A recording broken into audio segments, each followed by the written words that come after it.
I open my doors onto you once again, as it is I, Rtyuiope, from Rtyuiope's Game Room. It is time for us to continue the journey on which we last left off, which is when we explored the beginning era of the Megami Tensei franchise, which started on the very first Shin Megami Tensei game, and ended on its spin-off, Shin Megami Tensei If.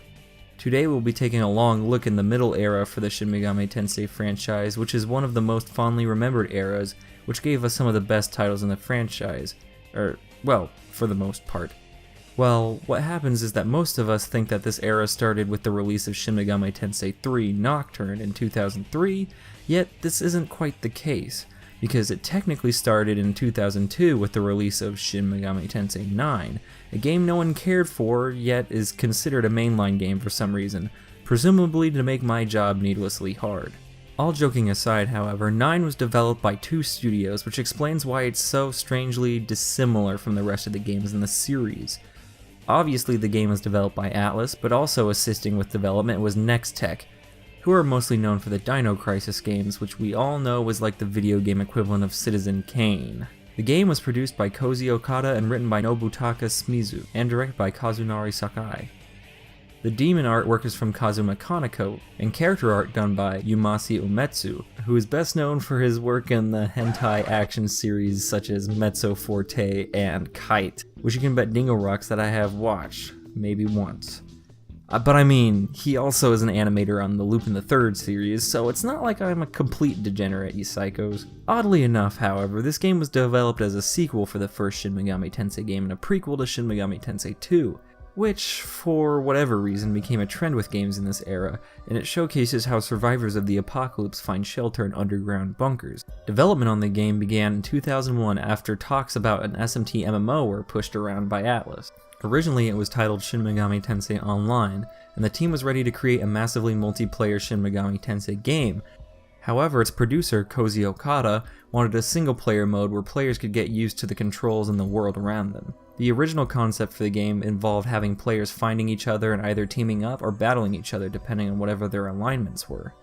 It's also important to note that this was the first truly three-dimensional game in the franchise, and for that same reason Kaneko had trouble making new character designs for it despite working on Mach and X previously.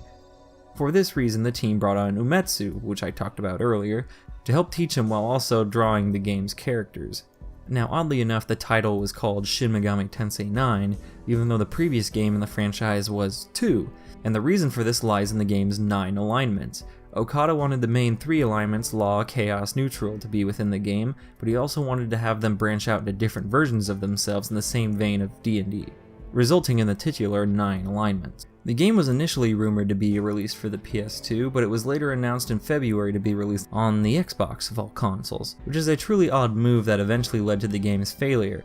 It is also worth noting that this is the first and only Megami Tensei game to be released for the Xbox brand, at least until the release of Persona 4 Arena. When the game was shipped, it was released with only a single player component available, and the MMO component being planned later due to time constraints. However, it was cancelled a year after the game's release due to difficulties developing it for Xbox Live. Now the game itself is pretty standard, something silent protagonist, apocalypse, you know it. The player can customize the protagonist's gender, name, hair, and skin color, and it's also the first Shin Megami Tensei game to utilize a third-person perspective, which would later become a commonplace thing in later installments. In between dungeons there are safe areas where you can access shops to buy weapons and items, as well as change your hair and clothing. The game still depends on random encounters for combat, however what makes it interesting is how the battles actually involve real-time combat. You and the opponent are locked into an arena, but from that point on it turns into a pretty standard MMO affair. You select a command and you watch your character and demons do said commands. You can choose from an offensive battle stance and a defensive battle stance. One thing that drastically separates this game from other Megami Tensei titles is how you do not receive experience from battles, but rather build your character through items in which affect your character's stats. Also, instead of having a set number of demon slots, you have a system called Kilo Devil, where each demon is worth a certain amount of Kilo Devil, and you can decrease that worth to have more demons through the usual Cathedral of Shadows. There's also a bonus hacking minigame that serves as a mini RTS. Story-wise, the game centers around the character who is a part of a group called the Debuggers, who are owned by an organization called the Central Administration Bureau, who go into the digital reconstruction of Tokyo called the Ideal Place, which is a place where many people go to escape the reality of the apocalypse they live in. He goes in to investigate a sudden appearance of demons in the simulation, which may or may not be glitches in the system. Much like various other media that tell stories like this, people who are harmed in the simulation are also hurt in real life, which adds a real urgency to their missions. Along the story, you find out that demons may not just be glitches, but there are also some deeper meaning to their appearances. In the game, you find out that their appearances have something to do with the Demiurge, who in this game is called Yaldabaoth, and is trying to keep the system under control and away from Lucifer. Now, let's not beat around the bush here. The game was a huge flop. It initially sold 14,000 copies, which isn't bad, but it fell hard after the next few weeks. One common criticism the game received was that the game feels very incomplete due to the lack of online components. But of course, the obvious reason is that the game was just released on the wrong hardware, as the platform it was released for truly hurt the sales as well as the development, since the Xbox was not a particularly popular console in Japan. But despite this, I'm still contractually obligated by Atlus to tell you that this is an important game in the mainline because it was the first MMO and also the first truly 3D Megami Tensei game. However, I'm not contractually obligated to tell you that it's not worth your time looking into unless you're a complete psycho for the franchise. Honestly, I would skip this one because the next title is going to be really interesting. Developed and published by Atlus, the Shin Megami Tensei series was able to see a third installment in the year 2003. That game was none other than Shin Megami Tensei Nocturne. The game was once again produced by Koji Okada and had artwork done by Kazuma Kaneko. More important to note, however, is how this game marks the first major Megami Tensei game to be directed by Katsura Hashino and to be composed by Shoji Meguro, which are now notorious for working together on the Persona franchise. Another first for the franchise is the game was actually published overseas. Officially, yes, I know, rejoice. Even in Europe by Ghostlight, because Yahweh knows those damn Europeans get the short end of the stick with Atlus releases. Hell, Europe even got the, superior version of the game's artwork, with Dante on the front. Of course, instead of being called Nocturne, the game was changed to Lucifer's Call, which I guess was a fair trade over them not having the game at all. Now, the concept of Nocturne was initially conceived by Kazuma Kaneko long after the development of Shin Megami Tensei 2, as there was no plan to continue the series after the original games discussed earlier. It was only after the team settled on the concept that they decided to develop the game with the aims of making it for the PS2. Once Atlus obtained the development tools for the console, they tested the new hardware with small tech demos meant to cement the look of the game, which is interesting because the footage actually predates the release of 9. While these demos did exist, full development on the game did not begin until after 9's release. Nocturne forgoes the science fiction setting and continuity of Shin Megami Tensei 2 for the sake of returning to a more contemporary setting. Yet, that is also rather unhelpful to describe the generic aesthetic, as the game goes for a more abstract and chaotic look that would contrast with the previous game's lawful look. The aesthetic of the game is described by Koji Okada as something that is simple, yet profound. This game deviated so much from the previous games that the developers decided to add a subtitle, first titling the game Vortex, but later settling for Nocturne by release. The initial concept describes how you could see the tattered remains of Tokyo in the distance, or adjust the camera upwards to see the buildings hang above you, or you could even see demons fighting in the distance. Ultimately, however, this wasn't easy to accomplish on the hardware at the time, so they opted for the third-person dungeon crawling and standard isometric blue arrow guy overworld map thing from previous SMT games. The game was also made in third person so the player had something to focus on as they played the game and didn't get lost. One other decision that was made in regard to the visuals of the game was to change the grittier art style from the earlier games into a smoother, more cel-shaded style, which I believe easily contributed to the game's longevity in terms of looks. Nocturne also introduced the now commonplace battle system known as the press-turn battle system, where you start out with a set number of moves and you can earn more as you exploit an enemy's weakness or make critical hits. The battles are also no longer in first person, just like the dungeons, as both take a third-person perspective, where camera angles change depending on the situation. In the game, you can also summon demons without any limitations, such as magnetite. The game also heavily relies on stat buffs and debuffs. While it isn't impossible to beat the game without them, it is immensely difficult, and that's where a lot of people manage to struggle with this game.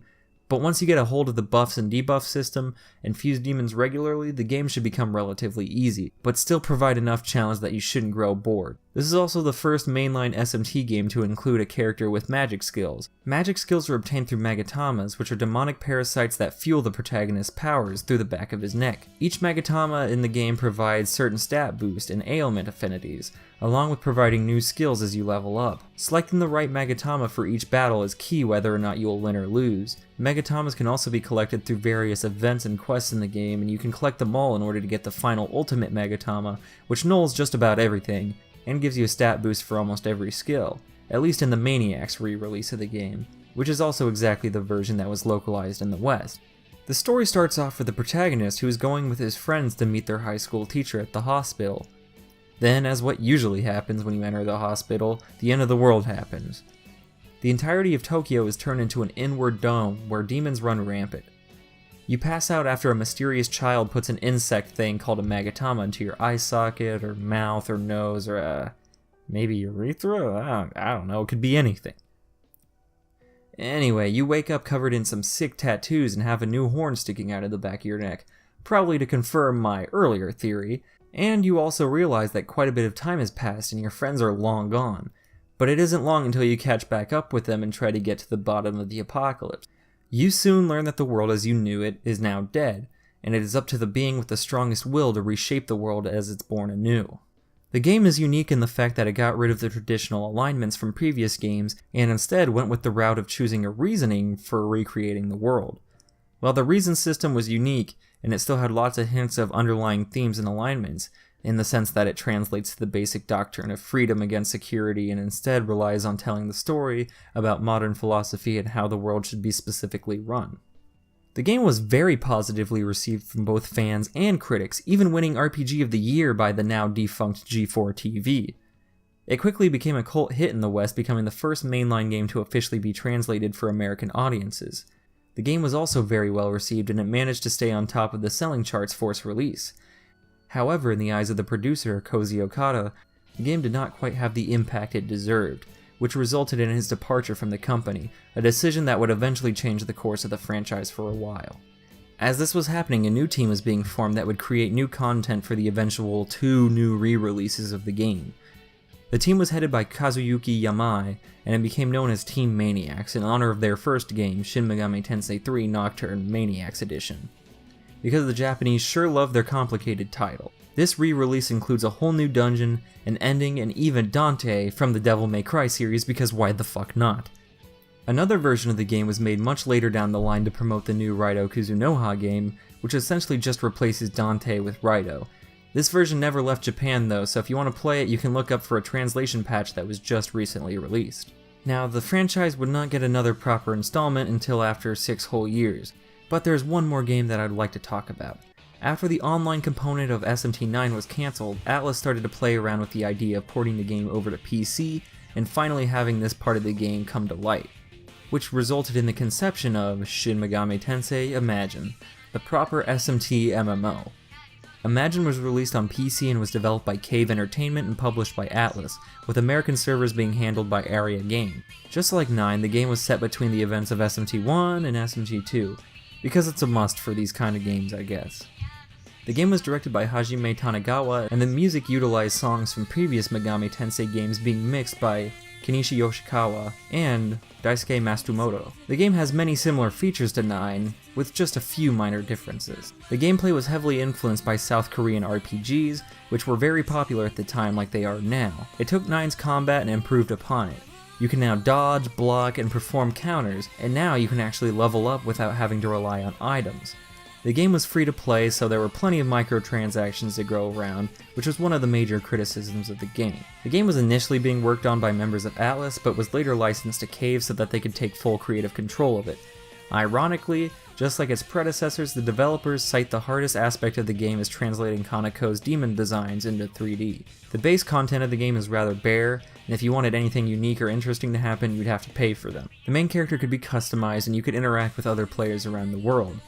In the plot of the game, you're in a time where humanity starts to rediscover and experiment with technology after the apocalypse.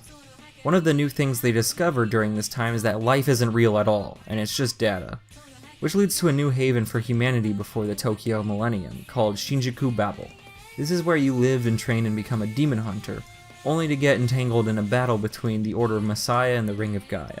The game lets you pick a path of law, chaos, and neutral, which is pretty standard for the franchise and in general. There isn't really much to talk about here in terms of story, as it is an MMO. Even though the official servers are long gone, there still exist private Chinese servers which you can play on if you're truly curious. There's also a lot of rumors about an English private server in the works, however I cannot tell if this is true. Overall, it's an okay game, nothing to write home about, but not bad enough to claim it murdered my editor. It's just serviceable and isn't really worth playing unless you're truly into Megaten. There are definitely way better MMOs out there that are more worth your time. But of course, the game was only stalling for the next release, because in 2009, Atlus released a sequel, a spin-off, well, they released a new mainline entry for the franchise called Shin Megami Tensei Strange Journey for the Nintendo DS. This time it was directed by Eiji Yoshida, with Kaneko taking the role of both producer and artist. The game was written by Kazuyaki Yamai, or Maniacs from Team Maniac, Shogo Isogai, and Tetsuya Watanabe, with Shoji Meguro doing the score for the game. This is also the last game in the franchise to feature character designs done by Kazuma Kaneko, which is to me enough reasons to place it as the last entry of this era. The game started out as a concept for making a large game using a small development team. Kazuma Kaneko came up with the idea for making a game for the Nintendo DS, and he even proposed it to be the 4th numbered entry in the mainline series. Kaneko looked towards the Etrian Odyssey series as the key inspiration for the game, due to the franchise's success, and he liked the idea of using the DS's ability to be able to pick up and put down the game at any moment, feeling like it could have worked really well for an SMT game. The idea of making this the 4th SMT game, however, was scrapped early in development, due to the non-traditional setting and designs of the game, since all previous mainline entries took place in Tokyo while this one took place in Antarctica. Before the name Strange Journey was decided on, they chose the title Strange Horizon, being chosen around the event horizon of a black hole, which is essentially what the game's main threat is, the Schwarzwald. The title was changed to Strange Journey, however, after Kaneko watched the documentary Amazing Journey, The Story of Who. The game was co-developed by the Lackhars team, who worked on the Etrian Odyssey series, and was developed with the Western market in mind, having been inspired by many American films such as Escape from New York, the Alien series, Predator, and probably more than any other, John Carpenter's The Thing. The music in this game is rather interesting, considering that it's the first orchestral score that Shoji has ever worked on. Previously, his scores borrowed heavily from rock, metal, and atmospheric sounds. Despite the score being orchestral, it was recorded using a plethora of synthesizers. Aside from being inspired from Etrian Odyssey, the game plays more like SMT 1 and 2, but with a few added mechanics from Nocturne and the aforementioned games. It was a first-person dungeon crawler with a map being obscured until you slowly start to discover the dungeons. The environments are 3D labyrinths that you get to explore while random encounters with demons interrupt you. The battles are once again in first person, where you get to fight compressed yet rather well animated versions of Kaneko's artwork. This game utilizes a different version of the press turn system called Demon Co-op, where if you exploit an enemy's weakness, you get to perform a kind of all-out attack with all your demons who share an alignment with the player, making it so you also take your team composition into account. Demons are also invisible until you scan them, which adds attention to the game's already tense atmosphere. In the game, we follow a group of scientists led by the United Nations to investigate a large hole opening up in the polar ice caps. Once they enter the anomaly, they find themselves in various unique dungeons that represent the vices of humanity, while your team slowly gets picked apart one by the demons. Soon Lucifer and an angel named Mastama begin to interfere with the protagonist and his team and try to find a way to sway them towards their own ideals. Well, needless to say, the game had mediocre sales. While it sold 97,000 copies in its first week in Japan, being the 3rd largest release of that week, right behind Pokemon Heart Gold and Soul Silver, the sales quickly plummeted down afterwards and underperformed, disappointing Atlus. Despite the not-so-great sales, the game received positive critical reviews and fondly remembered by fans even today. The game also received the highest score for an SMT game in Famitsu with a score of 36. A lot of people saw it as a great addition to mainline, and a great mixture between SMT and Etrian Odyssey. Now, with all of that out of the way, our journey through this era of the Shin Megami Tensei franchise has come to an end. As we can see, at least 2 titles mentioned here were fondly beloved by fans, and really helped set the standard for other games in the company. They also managed to bridge the gap between the older 2D titles and the newer 3-dimensional titles, which would become the norm in the later eras of the franchise. After this, we're going to take a look at the franchise's current state. Of course, I'm talking about the franchise spanning from Shin Megami Tensei 4 all the way through Deep Strange Journey / Redux. This is definitely an era with a lot to say, and not nearly as much to cover by comparison, so I'm interested in talking about it next month. Of course, this is Rtyuiope from Rtyuiope's Game Room, signing out. Horrible, Edith. Just horrible. What is it, Harry? Oh, our healthcare costs have gone up. Kingdom Hearts 2 has screwed us again. High property taxes, overpriced prescription medications. Where was Kingdom Hearts 2 during Hurricane Katrina, eh? Oh, I wish there was something we could do about it. Harry, there is. Really?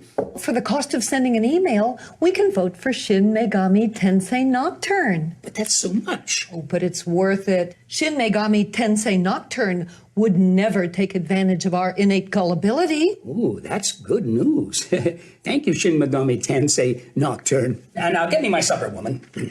Don't make me use the belt.